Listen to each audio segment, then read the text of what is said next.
This is the Dollemore Daily, and I'm Jesse Dollemore. Ted Cruz is a smart guy.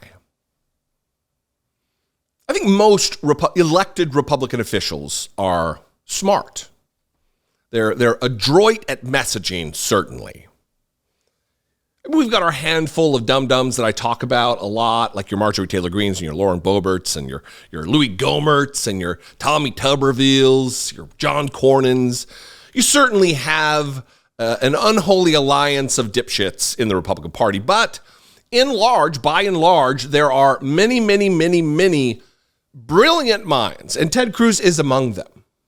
It doesn't make me feel good to say it because he's a dipshit, but he's a smart dipshit. And he is complicit in tearing at the very fabric of our country, attempting to end democracy in America so the Republican Party can reign for 1,000 years. And he was at the Turning Point USA nonsense rally, convention, whatever, over the weekend. And he was asked a question by a Republican man, an angry Republican. And this is what I want to talk about. It's the ability and the pointed exercise of Republicans to whip the base into a frenzy, to allow two competing thoughts to exist at one time. This man, in the clip I'm getting ready to play, it's like 45 seconds or so. This is the same group that is angry about the weaponization of the Justice Department. They want to put Donald Trump in jail. It's un-American. It's terrible. Oh, horrible. The same group that holds that idea is angry that why have we not been able to put them in jail, he screams. And then you're going to witness Ted Cruz, who knows this is nonsense. He knows the election was not stolen from Donald Trump. He knows the prosecution that is moving forward to hold Donald Trump accountable for his crimes isn't some threat of the DOJ against a lawful citizen. He knows this. He clerked for Supreme Court Justice, a Supreme Court Justice. He knows. But he wants to allow these people to believe they're in the right, that their two conflicting ideas are not in opposition to one another. Watch this and let's talk about it on the other side. I am so tired of hearing we're going to hold them responsible.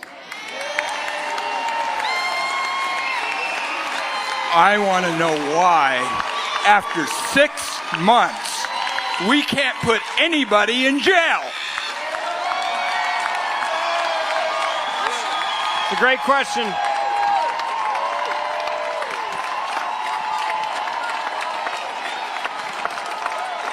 Senator, So, Mike, thank you for that question.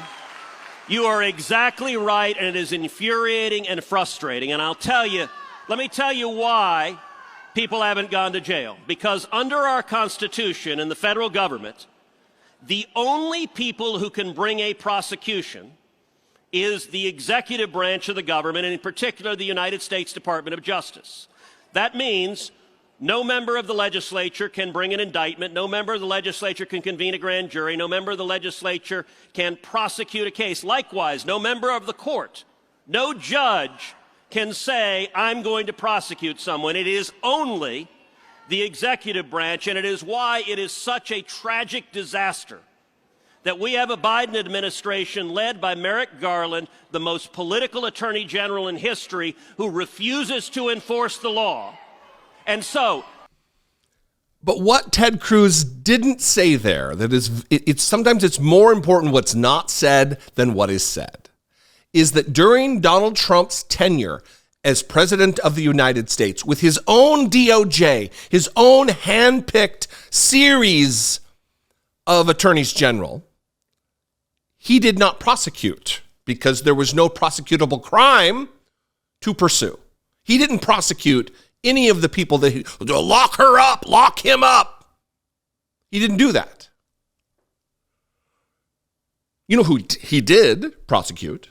The Trump DOJ did prosecute Roger Stone, Paul Manafort, Rick Gates, George Papadopoulos, Elliot Broidy, several others, Thomas Barrack, many others who are intimately intertwined with Donald Trump. His own Justice Department found them guilty or secured a guilty plea.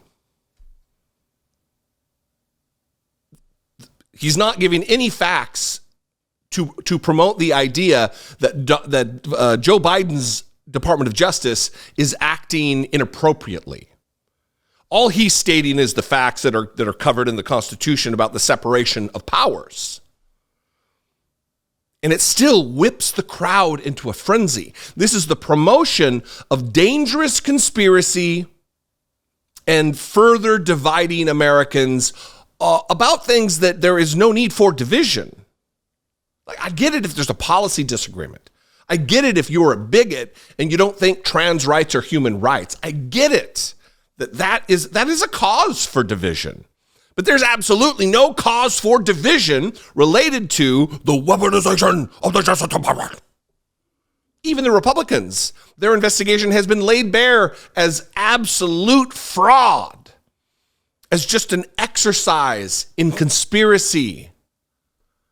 James Comer with his whistleblower and his informants that were missing. And now they're not missing, but they're affiliated with the Chinese government and being prosecuted for that involvement.